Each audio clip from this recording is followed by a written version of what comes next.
요즘 후쿠시마 그 원전 사고로 인한 오염수 방류로 온통 나라가 어수선하고 또 특히 의무를 취급하는 분들은 죽겠다고 아우성을 치고 있습니다.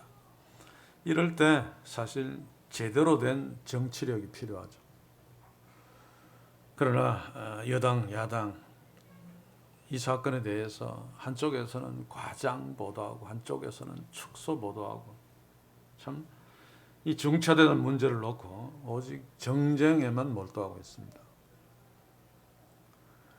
물론 저희 정치적인 견해는 삼가겠습니다. 시간도 없고 또 그래서도 안 될 것 같아서 그걸 우리가 놓치지 말아야 될 것이 있습니다. 이런 상황 속에서 이것뿐만 아니라 세상 나라에 돌아가는 원리는 힘의 논리로 돌아간다는 것을 우리가 냉정하게 받아들여야 되죠. 만약에 일본이 오염수를 방류하는 것, 초강대국인 미국이 목숨을 걸고 반대하면서 위협을 한다면 일본이 감히 오염수를 방류할 수 있겠습니까? 절대로 못합니다. 반대로 우리나라가 원전 사고를 당하고 또 지금쯤 오염수를 방류한다고 한다면 방류할 수 있을까요? 일본처럼. 택도 없는 이야기입니다. 이게 바로 힘의 논리입니다. 우크라이나 전쟁도 동서가 힘이 어느 쪽으로 기울어지냐에 따라서 결과가 결판 날 것입니다. 제가 이런 이야기를 하는 이유는 세상 나라는 힘의 논리로 움직이지만은 그러나 그럼에도 불구하고 제국의 흥망성쇠는 하나님께 달려 있습니다. 그래서 지금 초강대국들이 힘을 믿고 큰 소리 치면서 까불고 겉으로는 뭐 인류 평화 이야기하면서 자국의 이익을 위해서 가난하고 힘없는 나라들을 그냥 마구 짓밟죠. 겉으로는 아닙니다. 어떤 정치적인 논리를 세워서 다 합리화시킵니다만 그러나 그럼에도 불구하고 하나님이 오른손을 드시면 지금 당장이라도 미국이나 중국, 러시아 이 지구의 역사에서 한순간에 사라질 수 있습니다. 그래서 우리가 이런 때에 특히 지금 대한민국이 제가 생각한다는 역사상 가장 위험한 시기에 힘든 시기에 있다고 생각되어집니다. 살얼음판을 걷고 있는 거죠. 우리가 TV로 접하는 또 신문으로 접하는 뉴스 그런 거 보고 사실은 현실을 제대로 알 수 없습니다. 왜냐하면 정직하게 보도하거나 또 무슨 얘기하는 곳이 한 군데도 없기 때문에 경제적으로도 그렇고 또 북한의 리스크도 그렇고 지금 당장 전쟁이 일어나도 이상하지 않을 정도로 그런 상황에 처해 있는데 그럼에도 불구하고 공휴일만 되면 무슨 뭐 광복절이나 뭐 이런 어떤 절기만 되면 서울로 몰려가서 양쪽으로 갈려서 서로 막 우리가 맞다고 싸우고 있는 이거 다 국력 낭비죠. 거기에 그리스도인들도 크게 한몫한다는 것입니다. 이런 사실들을 보면서 우리는 이런 상황 속에서 어떻게 서야 하는가? 정말 하나님의 자녀들은 이런 위기의 상황 속에서 어떤 자세로 이 땅 앞에 서야 하는가? 한번 오늘 주어진 시편 3편을 통해서 한번 생각해보자 라고 하는 의미에서 이 시편 3편을 함께 주목하길 원합니다. 지금 정신 차리지 않으면 우리의 다음 세대, 우리 때문에 정말 고생할 수 있습니다. 저는 유교 사변 직후에 전후 세대를 알죠. 저도 거기에 해당되어집니다만 1차적인 세대, 우리 부모님 세대. 남한에서 태어나고 살았던 사람들은 잘 모르겠지만 상상할 수 없는 개인적인, 가정적인 그런 비극을 경험했습니다. 저는 잘 알고 있죠. 저희 부모들이 그런 피해 세대니까. 전쟁이 얼마나 비참한 것인지 비록 일차적인 간접적인 경험입니다만 절실하게 깨닫고 있습니다. 그래서 기도할 때마다 그 기도는 빠뜨리지 않습니다.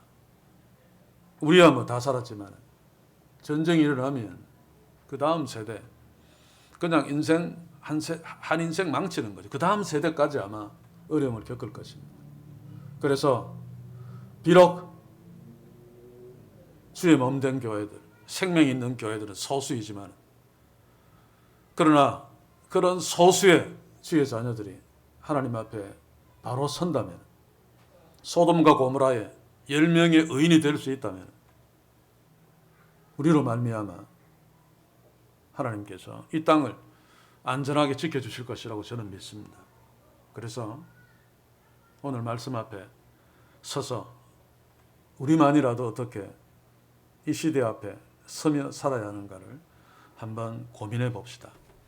자, 오늘 우리가 함께 읽은 시편 3편은 시편에서 최초로 물론 1편, 2편, 3편 앞에 있습니다만 최초로 표제어가 붙은 시편입니다. 성경의 표제를 보시면 다윗이 그 아들 압살롬을 피할 때에 지은 시라고 되어 있죠.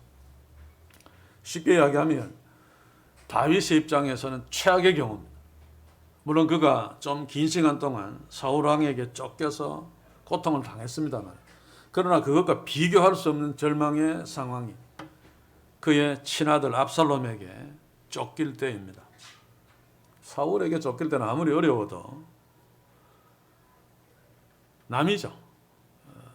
장인입니다만 남이고 압살롬은 자기가 낳은 친아들입니다. 그리고 사울에게 쫓길 때는 다윗은 풍요로움을 맛보기 전입니다. 그러나 압살롬에게 쫓기는 이 시편 3편 배경 때는 풍요를 다 누려봤죠.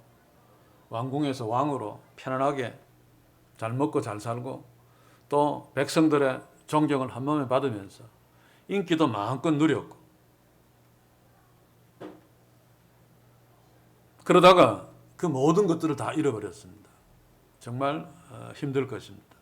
또 뿐만 아니라 가장 큰 문제는 사울에게 쫓길 때는 밧세바와의 범죄 때문에 우리아를 죽여버린 그런 범죄 이전이었습니다.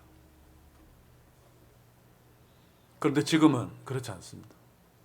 그래서 자신이 범죄한 죄 때문에 하나님이 나를 치셨다라고 하는 의식이 온통 자신을 지배하니까 그 괴로움은 아마 배가 될 것이고 우리의 상상을 초월하는 그런 고통 가운데 있었을 것입니다. 다윗은 지금 사랑하는 아들 압살롬에게 배신당했습니다. 그가 가장 아꼈던 어떤 상황이라도 배신할 것 같지 않던 자신의 부하 요압이 또한 배신했습니다. 대부분의 신하들이 자신을 떠나버리고 압살롬에게 붙었습니다. 이게 정치의 생리이긴 합니다만 다 가졌던 자가 이렇게 다 잃어버리고 나락으로 추락하면 그 고통은 보통 사람이 겪는 거하고는 다르죠.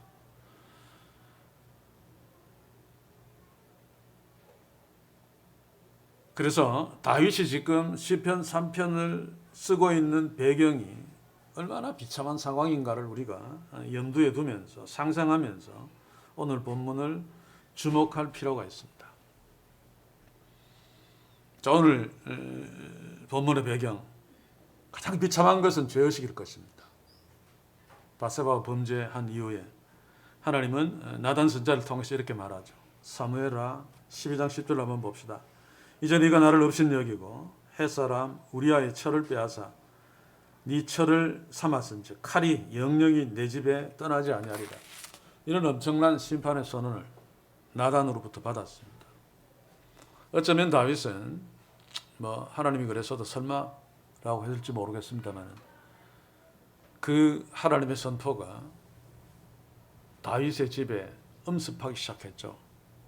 자기의 맏아들 아무리 압살롬이 잘생기고 다윗이 그에게 마음을 두었다 할지라도 장자만큼은 못했을 것입니다. 자기의 왕권을 이을 암논이 다윗의 외동딸이죠.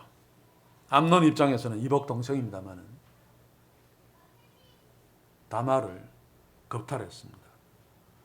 그러니 다말의 친오빠 압살롬, 보통 성격이 아니죠. 그의 이복 형입니다마는 황태자 암논을 살해해버립니다.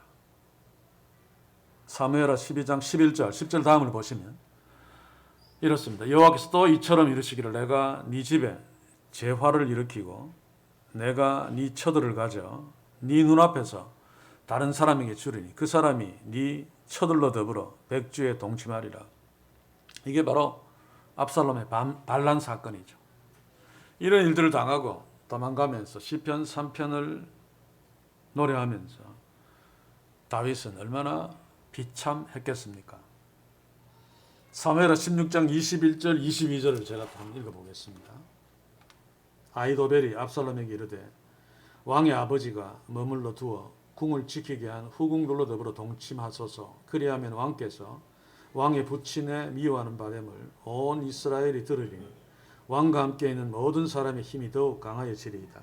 22절 22절까지. 그래서 아히도벨의 말을 듣고 압살롬이 그 짓을 합니다만 이 아히도벨이 누군가 하면 밧세바의 할아버지입니다. 그리고 다윗이 이 쿠데타를 당하기 전까지 다윗의 브레인 역할을 했던 사람이죠.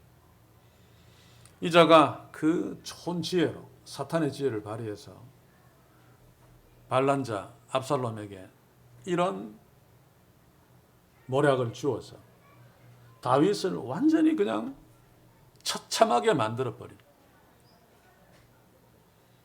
자기의 후궁들을 겁탈당하는 거, 그거 치욕 중에 치욕인데 그것을 누구한테 당하는 거 하면 그가 가장 사랑했던 아들에게 당합니다. 이런 기막힌 상황이 지금 다윗에게 미쳤고 다윗이 그런 상황에서 노래하고 있는 것이 바로 시편 3편입니다. 그래서 1절, 2절을 보시면 여호와의 나의 대적이 어찌 그리 많은지요. 일어나 나를 치는 자가 많도소이다. 사실 자기를 따르는 한 300~400명 정도 외에는 다 그냥 적이죠. 그래서 숨을 데가 없습니다. 어디로 피하면 그 근방 동네에 있던 사람들이 다윗인 줄 알죠. 그 모습이나 또 따라다니는 군인들을 보면 바로 사울에게 고자질 해버립니다. 모든 자들이 자신의 적으로 서 있는, 그래서 어찌 그리 나의 대적들이 많습니까? 나의 대적들이 일어나 나를 치는 자가 많도소이다. 2절에 보면 많은 사람이 있어 나를 가리켜 많다 많다 많다 라고 이렇게 3번씩이나 반복하는 것으로 봐서 지금 다윗의 실제 상황도 굉장히 어려운 상황입니다만 심리적으로도 극단적으로 아마 위축되어져서 요즘으로 친다면 그냥 죽고 싶은 심정일 것입니다. 사랑하는 성도 여러분, 제가 서두에도 얘기했습니다만 어떤 분들은 잘 인식하지 못할 수도 있는데 우리의 조국의 그 위기 상황, 또 뿐만 아니라 누구에게나 이런 어려움들은 있죠. 가정적으로, 또 뭐 직장에서, 또 사업에서, 개인적으로 여러 가지 위기 상황 앞에 때로는 절체절명의 위기, 자칫 발걸음을 잘못 디디면 미끄러져서 끝이 없는 낭떠러져 그냥 굴러 떨어져 버릴 수밖에 없는 그런 상황 속에 있을 수 있습니다. 나라든 가정이든 직장이든 사업체든 개인이든 이런 절체절명의 위기상을 만났을 적에 우리가 하나님의 자녀들이 무엇을 어떻게 해야 할 것인가, 굉장히 중요한 부분이죠. 물론 그 어려운 상황과 맞닥뜨려 그것을 극복해내려고 애써야 되는 것은 당연한 것입니다만, 그러나 그렇게 한다고 해서 이겨낼 수 있는 것도 아니고 또 어떤 상황에 가면 아무리 애쓰고 노력해도 아무런 소용이 없는 상황 앞에 서게 되죠. 그때가 캄캄해진다라고 하는 것인데, 쉽게 이야기하면 이 낭떠러지 같은 사선 얼음판에서 위에서 미끄러지기 전에는 그래도 버텨낼 수 있지만 일단 발이 미끄러져서 하강하기 시작하면 다 떨어져서 그냥 박살날 때까지 아무런 할 것이 없습니다. 그냥 떨어지는 거죠. 그게 시편 93편입니까? 제가 많이 위로를 받는 내 발이 미끄러진다 말할 때 주께서 내 발을 잡으셨다라고 하는 그 미끄러진다 말할 때 이미 미끄러지면 소용이 없죠. 그런 상황에 처했다 할지라도 하나님의 자녀는 해야 될 게 있습니다. 다윗이 무엇을 했는가를 우리가 주목하면서 그 답을 우리가 찾을 수 있기를 바랍니다. 지금은 아니라 할지라도 인생은 언젠가는 한 번, 두 번, 세 번 또는 여러 번 눈앞이 캄캄해지는 절망의 순간을 만날 수 있습니다. 안 만나면 참 좋습니다만.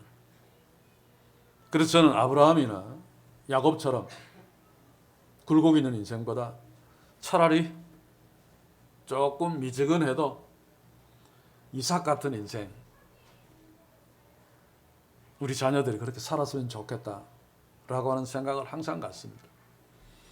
또 제가 굴곡 많은 인생을 살았고 목회도 뭐 그랬고 그랬기 때문에 그게 참 별로 좋지 않죠, 그죠? 그 저는 개인적으로 인생을 한평생을 거의 다 살았습니다만 살아오면서 유명해지지 않는 것이 가장 복된 삶이다라고 생각합니다. 굴곡 없는 인생. 우리의 자녀들은 이삭처럼 굴곡 없는, 절망 없는, 눈앞이 캄캄해지지 않는 그런 인생을 사는 축복들이 있길 바랍니다. 물론 유명해지고 싶은 사람들은 그렇게 도전하십시오. 굴곡을 만나지 않고 유명해질 수도 있겠습니다만 그러나 그런 일들은 거의 일어나지 않습니다. 그래서 유명해지지 말라. 이런 세상 나라의 구조 속에서는 유명해지고 출세하고 잘나게 되려면 반드시 반칙을 해야 되기 때문에 그것은 복된 인생이 아니라 불행한 인생일 수밖에 없죠.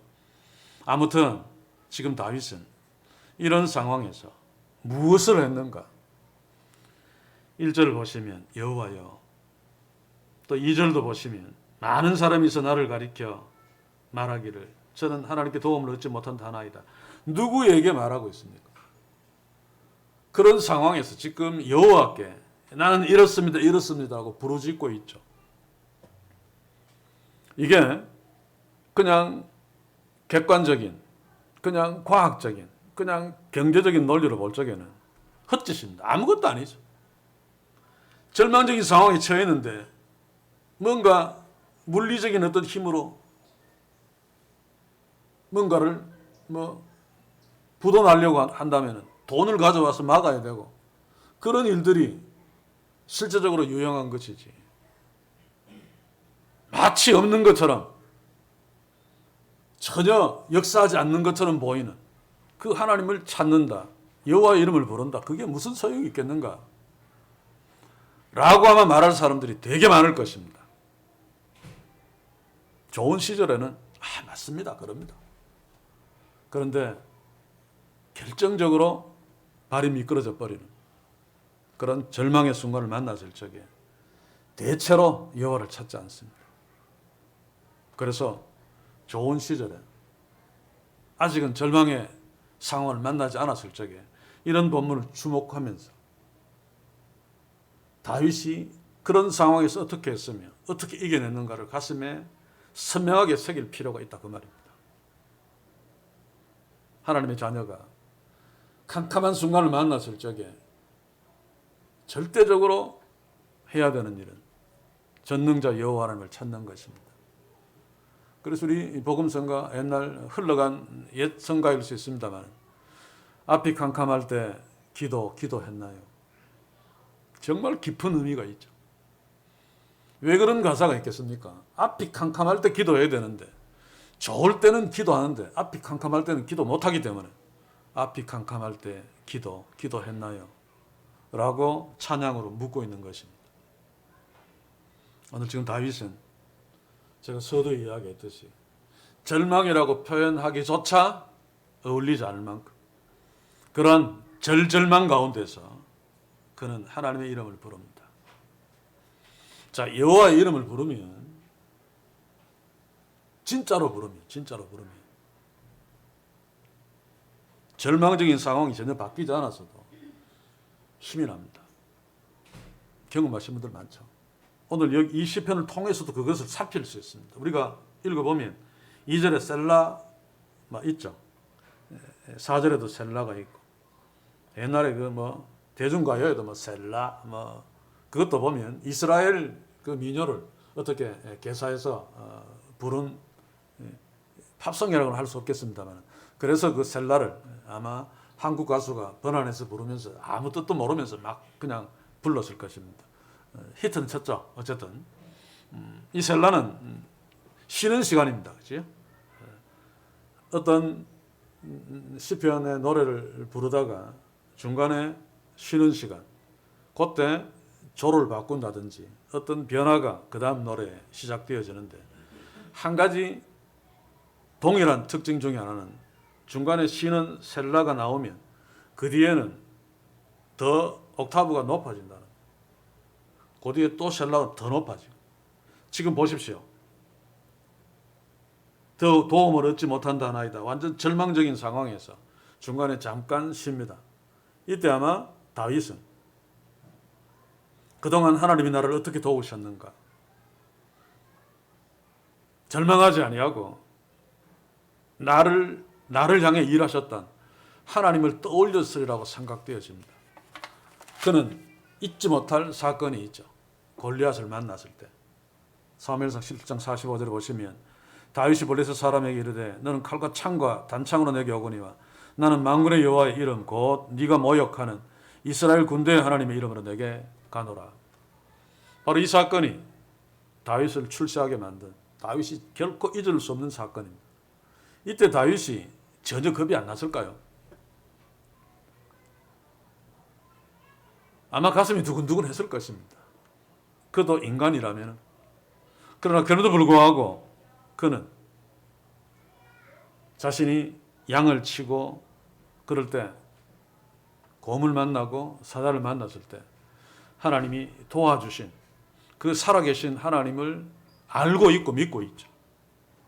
그래서 그 엄청난 골리앗 앞에서 사울마저도 벌벌 떨고 있는, 사울은 이스라엘에서 1대1로 싸운다면 이스라엘끼리 중에서는 싸움 1등입니다. 그렇죠?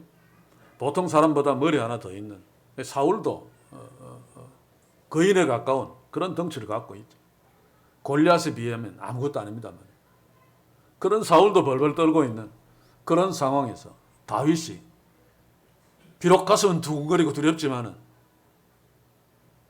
골리앗 앞에 낯설 수 있었던 것은 그가 만군의 여호와 하나님 여호와의 이름을 믿고 하나님이 나를 도와주신다 라고 하는 확신 때문에 나갈 수 있었죠. 그런데 하나님이 정말로 역사했습니다. 그 하나님을 셀라 시간 동안 떠올렸으리라고 생각되어집니다. 제 상상입니다. 그러면 그 다음 조금 더 감정이 격해지겠죠. 한 옥타브 올라갑니다. 3절 이하 여호와의 주는 나의 방패시요. 셀라 동안 하나님을 묵상하면서 골리앗을 이기게 하신 하나님께서 지금 나의 방패 되시고 나의 영광이시고 나의 머리를 들어줄 거다라고 하는 어떤 믿음이 생기니까 옥타브가 더 올라가는 것입니다. 지금 다윗이 어떤 상황입니까? 모든 영광을 다 잃어버린 상황입니다. 그리고 이스라엘의 거의 대부분의 사람들이 자기한테 칼을 겨누고 있는 상황입니다. 그때 다윗은 여호와를 떠올리며 여호와의 이름을 부르면서 여호와가 나의 방패시다. 골리앗을 이기게 하신 하나님. 지금 수천 수만 나라의 모든 백성이 압살롬을 비롯한 자신의 모든 부하들이 나한테 칼을 겨누고 활을 겨누고 창을 겨눈다 할지라도 하나님이 나의 방패 되시면 나는 괜찮아. 아마 주는 나의 방패시요 라고 할 적에도 떨렸을 것입니다. 그리고 주는 나의 영광이십니다. 그는 모든 영광을 잃어버리고 아들에게 후궁들을 겁탈당하는 그런 수치스러운 치욕을 당하고 있죠. 차라리 죽느니만 못한. 그런데 여기에서 지금 다윗이 여호와여라고 부르면서 주는 나의 영광입니다 라고 고백하고 있습니다. 그런 관점에서 볼 적에 이런 고통의 상황이 다윗에게 주어진 것이 오히려 다윗에게는 축복입니다. 이전에 왕의 자리에서 그의 영광을 누릴 적에 사람들이 자기한테 박수치고 위대한 성군입니다 라고 막 고개를 숙이고 인기 있는 상황에 있을 적에 아마 그 영광으로 만족했을 것입니다. 그래서 하나님이 두들겨 패신 것인데, 그러나 이제는 달라졌습니다. 자신의 군대를 많이 거느리고 있을 적에 이 정도면 뭐 누가 나를 감히, 그러나 다 잃어버리고 그때 여호와가 나의 방패시다. 자신의 영광 다 잃어버리고 최고의 수치 상황이 있을 적에 주는 나의 영광이시다 라고 깨닫고 노래하고 있는, 이런 관점에서 우리 어리석은 인간들은 이런 어떤 절망의 순간, 어려움의 순간들이 오히려 필요합니다. 다윗처럼. 다윗은 그런 절망적인 상황에서 셀라의 짧은 시간 동안 하나님을 떠올리고 그 하나님이 나의 영광입니다라고 소리 높여 고백합니다. 하나님의 영광은 사라지지 않습니다. 아마 그것을 깨닫았을지 모릅니다. 인간의 영광은 영원토록 갈 것 같아도, 제가 서두에 초강대국들 미국이 영원할 것 같아도, 아마 우리 시대에는 볼 수 없을지 몰라도 때가 되면 별것 아닌 나라로 전락하든지 또 역사 속으로 사라질 수도 있습니다. 바벨론, 로마보다도 훨씬 더 강대국, 결코 사라질 수 없는 그런 바벨론도 하나님이 손을 드시니까 일시에 역사 속으로 사라지고 말았습니다. 로마 정복도 마찬가지죠. 그러나 하나님의 영광은 사라지지 않습니다. 인간의 영광은 아침에 잠깐 피었다가 사라지는 안개와 같죠. 인간의 영광은 풀의 꽃과 같습니다. 우리는 풀의 꽃하면 잘 실감 못합니다만 중동에서는 우기 때 풀이 확 피어나고 꽃이 막 필 때는 이게 막 왕성하게 막 퍼져나갑니다. 대단한 것처럼 보여도 건기에 딱 들어오고 메마른 동풍, 뜨거운 동풍이 확 불면 일시에 그냥 다 말라 비틀어지고 사라져 버리죠. 정말 허망하답니다. 그 광경을 보면. 우리의 인생이 그렇지 않습니까? 저도 이제 노년입니다만, 그래서 나라로부터 비록 조금입니다 은행으로 돈이 들어오고 무슨 열차나 이런 거 타면 할인이 되고 사실 전혀 즐겁지 않습니다. 그럼에도 불구하고 그런 날들이 오는 거죠. 그래서 그냥 절대치를 놓고 객관적으로 인생을 보면 욥은 고통 가운데서 자기의 생일을 저주하고 또 누굽니까? 갑자기 에레미야도 자기의 생일을 저주했습니다만, 그렇지 않다 할지라도 그냥 놓고 본다면은 오히려 태어나지 않는 것이 그냥 산술적으로는 훨씬 더 유익이 아닌가. 그냥 인생만 놓고 볼 적에. 그러나 이런 것들을 우리 마음대로 못하죠. 하나님의 계획 속에서 우리는 태어나고 지금 살아가고 있습니다만, 그럼에도 불구하고 그냥 인생은 한마디로 아무것도 아닙니다. 영광을 가질수록 더 허망함을 깨달을 수밖에 없죠. 그래서 제가 어느 책에서 읽은 건데, 세계에서 가장 유명한 백과사전이 브리테니카 백과사전입니다. 역사가 굉장히 깊죠. 저희 집도 제가 어릴 때 굉장히 비쌉니다. 그죠? 막 차로, 트럭으로 책을 싣고 들어오는 걸 제가 어릴 때 봤습니다. 근데 그것을 놓고 어떤 분이 글을 쓰면서 정말로 유명했던 자가 브리테니카 백과사전에 처음에는 몇 장을 차지하더니 또 이제 책이 이제 다시 이제 개정되고 하면 그 몇 장을 차지하는 것이 한 페이지로 줄어들고, 또 세월이 지나가면 한 페이지로 줄어든 그 유명한 사람의 인물의 소개가 한쪽 구석에 요만하게 나다가 나중에는 귀퉁이에 눈에 띄지도 않을 정도로 작게 그렇게 인쇄된다. 그게 인생의 영광이고 인생의 인기다. 참 실감나게 읽었습니다. 사실은 아무것도 아닌데 거기에 목을 걸죠. 다윗도 아마 그랬습니다. 그러다가 이제 주께서 나의 영광이시다. 다윗이 지금 고백하는 이 사실을 지금 편안한 상황에 살고 있는 우리가 깨닫고 고백할 수 있다면 정말로 좋겠다는 생각을 합니다. 잘 안 되겠지만 하나님께 기도합시다. 다윗이 고백하는 이 영광, 내가 세상 영광을 차지했다가 다 잃어버리고 난 뒤에 고백하고 알도록 하지 마시고 지금 내가 알게 하소서. 이거 우리 힘으로 안 되죠. 그렇죠? 그래서 저는 지금 중고등학생들이 서울에 무슨 대학에 막 목을 걸고 그거 떨어지면 막 죽으려고 하고 하는 거 저는 충분하게 이해합니다. 제가 그랬으니까. 그 나이 때는 그게 가장 가치 있는 것입니다. 그러나 세월이 지나서 지금 와보니까 그거 별로 중요하지 않아요. 진짜 중요한 것은 따로 있는데 그러나 그때는 거기에 목을 걸죠. 그게 인생입니다. 이성 하나 때문에 막 죽고 사니 못 사니 하면 인생 다 망쳐버리는, 그때는 그게 최고의 가치관이니까 거기에 목을 매는 거죠. 그러나 시간이 지나놓고 보면 사실 아무것도 아닙니다. 그런 것들이. 그것을 미리 안다면, 그래서 미리 하나님의 영광을 구한다면, 다윗도 왕이 되기 전에 미리 변치 않는 하나님의 영광을 알고 구하며 그 영광을 의지했다면 아마 이런 처참한 상황에 처하지도 않았을 수 있고, 처했더라도 여호와여 나의 대적이 어찌 그리 많은지요라고 앞에서 그렇게 절망하지도 않았을 것입니다. 저는 소원합니다. 저를 비롯해서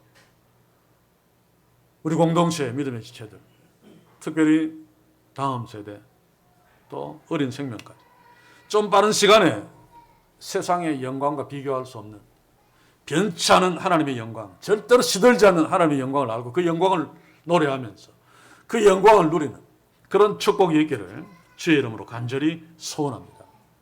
그래서 우리가 절망의 때에, 이 나라가 절망 가운데 있을 적에 우리가 해야 될 가장 중요한 첫 번째 해야 될 것은 여호와의 이름을 부르면서 영원히 변치 않는 여호와의 영광을 기억하는 것입니다. 그러면 내가 절망의 때라도 무너지지 아니하고 그 하나님의 영광을 붙들고 그 하나님의 영광을 의지할 수 있습니다. 다윗이 그 증거 아닙니까? 회복했잖아요. 더 나은 영광으로 지금까지 교회를 통해서 회자되고, 지금 이스라엘 백성들도 가장 존경하는 인물 중에 하나가 바로 다윗입니다.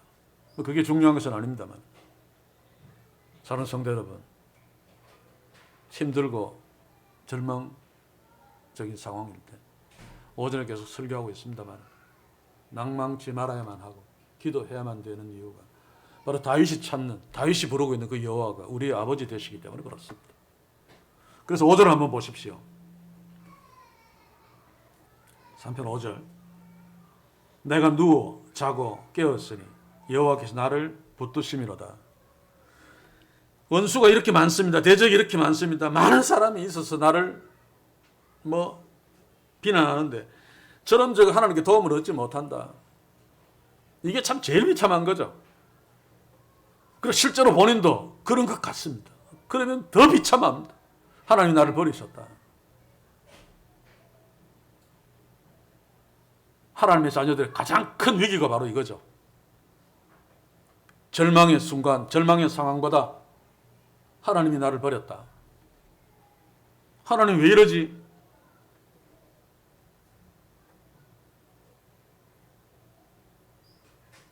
제가 그런 상황을 지나고 있습니다. 하나님 왜 그러셨어요? 아직도 묻고 있습니다. 이게 가장 처참한 상황입니다. 가장 비참한 상황입니다, 사실. 그런데 그럼에도 불구하고 여호와 이름을 부르면 여호와께서 평강을 주십니다. 오늘 여기에 자고 깼으니 이거 마음의 평강을 회복하지 못하면 절대로 이루지 못하죠. 저는 아직 회복 중에 있기 때문에 그것도 아주 초창기이기 때문에 잠을 거의 못 잡니다. 병원에 주는 약을 먹어도 그거는 바로 막 확 꼬꾸러지는 약이죠. 그래서 잠을 들었다가도 1시간, 2시간 되면 다시 깹니다. 어느 순간에. 그래서 멍청하게 내 방에 가서 앉아 있다가 그래도 성경을 펼치고 그래도 말씀을 읽으면서 생각하는 것이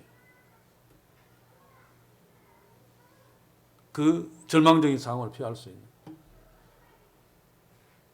하나님은 나의 피난처시요 나의 요새시요 산성이시다 라고 하는 것, 그 말로 표현이 안 됩니다. 내가 이렇다 말로 표현이 안 되는 말씀을 읽으면서 그런 경험들을 하고 있습니다. 물론 돌았으면 또 제 스스로 요새에서 내려와서 또 스스로 힘들어 합니다만 다른 성도는 그럼에도 불구하고 여호와의 이름을 부르며 그 하나님의 변찮은 영광을 주목하며 내가 그 자녀니까 하나님이 그 영광을 나한테 이미 허락했습니다. 그러면 현재 내가 그렇게 추구했던 세상적인 영광들, 그 영화, 그 모든 것들을 다 빼앗겨서 죽고 싶다라는 생각이 들지라도 그 영광을 주목하면 아니다라고 다시 일어설 수 있습니다. 그 순간에 하나님이 어루만져 주시고 회복시켜 주시죠. 다윗처럼 잠자고 누워 자고 깰 수 있습니다. 뭐라고 고백합니까? 그게 여호와께서 나를 붙드심이로다. 하나님께서 우리를 붙드시면 우리를 붙들고 계십니다. 처음부터 놓지 않습니다. 우리가 그렇게 생각할 따름이죠. 하나님 나를 떠나셨다. 나를 놓았다. 하나님은 나를 별 볼 일 없이 생각한다. 그렇게 생각하는 이유는 현재 상황 때문입니다. 다윗도 아마 그런 상황 속에 있었을 것입니다. 그럼에도 여호와 이름을 부를 적에 여호와의 영광을 봅니다. 그 영광이 나의 영광이다. 나에게는 변치 아니하는 하나님의 영광이 있다. 내가 하나님의 자녀지. 하나님이 나를 붙들고 계신다. 그리고 그때부터 잠이 오기 시작합니다. 그 다음 절을 보십시오. 6절. 천만이 나를 둘러치라 해도 나는 두려워하지 아니하리로다. 앞에서 많은 대적이 어찌 그리 많은지요. 많은 사람이 있어 나를 가리켜 나를 수치스럽게 합니다. 그랬던 다윗이 여호와의 이름을 불렀을 뿐인데 나에게 있는 그 변찮은 하나님의 영광을 주목했을 뿐인데 이제 천만이 나를 둘러치려 해도 나는 두려워 아니하리이다 라고 고백하고 있습니다. 이게 바로 하나님의 능력입니다. 우리가 체험해야 되는, 절망의 때에 우리가 누려야 되는 하나님의 능력입니다. 사랑하는 성도 여러분, 아무것도 아닌 것처럼 보여도 그렇게 생각해도 좋습니다. 절망의 때에 여호와 이름을 부르십시오. 무슨 말을 해야 될지 너무 어처구니 없고 너무 절망적이어서 아무런 말이 나오지 않아도 마음속으로라도 하나님을 찾으십시오. 저처럼 주여 하나님 아버지 이것을 1시간 2시간 반복할지라도 여호와 이름을 찾아야 됩니다. 우리 개인적이 아니고 이 나라를 놓고도 여호와의 이름을 부르면서 이 나라를 맡겨야 됩니다. 하나님께서 이 나라를 그냥 무너지게 망하게 두지 않을 것입니다. 지금까지 그래왔던 것처럼 이 땅의 교회들도 하나님께서 언젠가는 깨우실 것이라고 믿습니다. 그래서 현재 우리가 하나님 앞에서의 우리의 태도가 그만큼 중요합니다. 저는 성도 여러분, 개인적으로 또 가정적으로 직장, 사업체 절망적인 상황에 닥쳤을 때 다윗처럼 여호와 이름을 부릅시다. 또 나라의 문제를 놓고 세계의 문제를 놓고도 하나님의 이름을 부릅시다. 제국의 흥망성쇠, 한 인생의 생사화복 하나님께 달려 있습니다. 아무리 반복해서 말해도 변치 않는 것이 바로 이거죠. 그래서 우리가 그 여호와의 이름을 진짜로 진정으로 부를 수 있다면 다윗처럼 하나님의 그 영광이 나의 영광입니다 라고 진짜로 고백할 수 있다면 있어야 되죠. 그렇게 사는 우리 되기를 소원합니다. 절망적인 순간을 만나지 않기를 소원합니다만 설령 만났더라도 다윗처럼 여호와의 이름을 부르며 내 지금 다 잃어버려서도 그러나 하나님의 영광이 내 영광입니다. 그리 나는 절망하지 않습니다. 천만이 나를 둘러도 나는 두려워하지 않습니다 라고 고백할 수 있는 그런 믿음의 축복이 우리에게 있기를 주의 이름으로 간절히 소원합니다. 다윗이 그랬기 때문에 7절, 8절을 보면 7절에서 나의 모든 원수의 뺨을 치시며 악인의 일을 꺾으셨나이다 라고 과거로 표현하죠. 이때 아직은 아닙니다. 제가 늘 말씀드리듯이 과거로 표현하는 것은 이루어질 것을 확신한다. 그냥 우리처럼 확신하는 것이 이루어졌다 라고 말해도 괜찮을 만큼 하나님이 들어주실 것이니까 미래의 일이라도 언젠가는 과거가 되는 것입니다.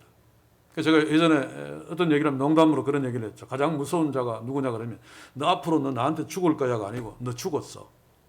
과거로 표현하는 자가 가장 무서운 자입니다. 반드시 죽일 것임을 결심하는 것일 수 있으니까. 어린아이들이 그러는 거 두려워할 필요는 없습니다만. 다윗이 지금 꺾으셨나이다라고 과거로 표현하죠. 왜입니까? 그 여호와, 영광이 변치 않으시는 그 전능하신 하나님이 내 기도를 들어주실 것이기 때문에.